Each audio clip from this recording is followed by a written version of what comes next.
Congress party को जिताने के लिए प्रशांत किशोर ने रोड मैप तैयार कर लिया है। राहुल गांधी के साथ इमरजेंसी बैठक में पीके ने प्लान 370 के साथ साथ राज्यों के सियासी समीकरण को भी तैयार कर लिया है। अब पीके के फॉर्मूले पर चलेगी कांग्रेस। दरअसल राहुल और सोनिया गांधी के साथ इमरजेंसी मीटिंग में पीके ने कई सुझाव दिए हैं। उन्होंने रोड मैप में बताया कि पार्टी लोकसभा की 370 सीटों पर फोकस करने के साथ ही महाराष्ट्र, बंगाल और तमिलनाडु में गठबंधन और उड़ीसा, बिहार और यूपी में अकेले चुनाव लड़ने की नीति अपनाए। सकारात्मक बात यह है कि राहुल गांधी पीके के रोड मैप से काफी खुश नजर आ रहे हैं और कांग्रेस में एक नई जान फूंकने का काम कर रहे हैं प्रशांत किशोर। यह है पीके का प्लान 370। दरअसल मीटिंग में पीके ने कांग्रेस को सुझाव दिया कि कांग्रेस लोकसभा चुनाव 2024 के लिए कुल 543 सीटों में से सिर्फ 370 सीटों पर फोकस करे। इनमें मध्य प्रदेश, राजस्थान, छत्तीसगढ़, कर्नाटक, केरल और गुजरात की अधिकांश सीटें शामिल हैं, वो जगह जहां पर अब भी कांग्रेस में दम बाकी है। 2019 के आम चुनाव में कांग्रेस 52 सीटें ही जीत पाई थी। पार्टी 210 सीटों पर दूसरे नंबर पर रही, यानी देश में लोकसभा की 262 सीटें ऐसी हैं जहां पर भाजपा से कांग्रेस का सीधा मुकाबला रहा। इसके अलावा 2009 के आम चुनाव में कांग्रेस 350 सीटों पर पहले या दूसरे नंबर पर रही। पीके ने इसी को आधार बनाकर 370 सीटों पर फोकस करने का सुझाव दिया है। लेकिन उत्तर प्रदेश, जहां पर अभी बहुत गहरी चोट कांग्रेस को लगी है, वहां अकेले लड़ने का सुझाव है। उत्तर प्रदेश की राजनीति अन्य राज्यों से थोड़ा अलग है। यहां चुनाव जीतने से पहले जातीय समीकरण को समझना बेहद जरूरी है। कांग्रेस उत्तर प्रदेश में ब्राह्मण, मुस्लिम और दलित वोट बैंक के साथ चुनाव लड़ती थी, लेकिन अब दौर बदल चुका है।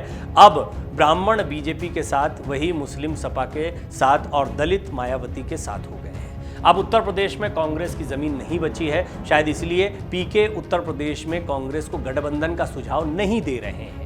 अब यूपी में कांग्रेस के उत्थान का जिम्मा प्रियंका गांधी को दिया गया है। हालांकि प्रियंका 2019 के लोकसभा और फिर बाद में अभी हाल में हुए 2022 के विधानसभा चुनाव में कामयाब नहीं हो पाई हैं। दरअसल यूपी में बिहार जैसी स्थिति है। यहाँ लोकसभा चुनाव में क्षेत्रीय पार्टियां तमाम प्रयोगों के बावजूद भाजपा के मुकाबले बेहतर परफॉर्मेंस नहीं दे पाई हैं। ऐसे में पीके लोकसभा चुनाव में अकेले चलने की नीति के साथ भाजपा से सीधी फाइट करने की रणनीति का सुझाव दे रहे हैं। वहीं बंगाल, तमिलनाडु और महाराष्ट्र में उन्होंने गठबंधन करने के सुझाव दिए हैं। प्रशांत किशोर ने कांग्रेस को अपने प्रेजेंटेशन में सलाह दी है कि वो महाराष्ट्र, पश्चिम बंगाल और तमिलनाडु में मजबूत गठबंधन बनाए। इन राज्यों में लोकसभा की 139 सीटें हैं। महाराष्ट्र और तमिलनाडु में कांग्रेस गठबंधन में शामिल है। बंगाल में ममता बनर्जी कांग्रेस के लिए मजबूत विकल्प है। महाराष्ट्र में शरद पवार और तमिलनाडु में स्टालिन की पार्टी डीएमके लगातार केंद्र के खिलाफ मुखर रही है। बंगाल में तृणमूल कांग्रेस पार्टी लोकसभा चुनाव में भी अच्छा प्रदर्शन करती रही है। 2019 के चुनाव में टीएमसी 42 में से 22 सीटें जीती थी। 2 सीटों पर कांग्रेस ने भी जीत हासिल की थी। ऐसे में अगर यहाँ ममता के साथ कांग्रेस गठबंधन करती है तो 2024 में बंगाल का पॉलिटिकल सिनेरियो पूरी तरह से बदल जाएगा।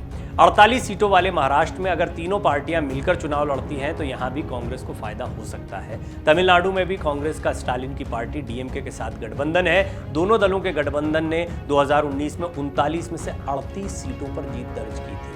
वहीं बिहार के समीकरण पर भी बात करते हैं। बिहार में 2020 के विधानसभा चुनाव में कांग्रेस राष्ट्रीय जनता दल के साथ मिलकर महागठबंधन में चुनाव लड़ रही थी, लेकिन पिछले कुछ महीनों से दोनों की राहें अलग अलग हो गई।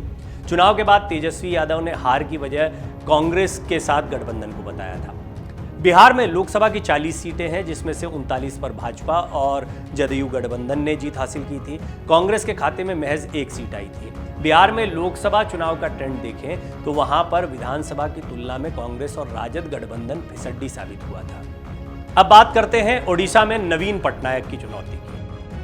ओडिशा में कांग्रेस पार्टी लोकसभा चुनाव में बुरी तरह से हारी थी। यहां पिछले 22 साल से सत्ता में नवीन पटनायक काबिज हैं। कांग्रेस विपक्ष में है। ओडिशा में गठबंधन नहीं करने के पीछे की 2 रणनीति हो सकती हैं। पहला, पटनायक ने पिछले 18 साल से केंद्र में किसी भी दल का न तो खुलकर सपोर्ट किया है, न ही विरोध। और दूसरा, कांग्रेस भाजपा मोदी वर्सेस ऑल का नैरेटिव नहीं सेट कर सकती। प्रशांत किशोर के रोड मैप तैयार करने के बाद कांग्रेस के नेताओं में उत्साह है।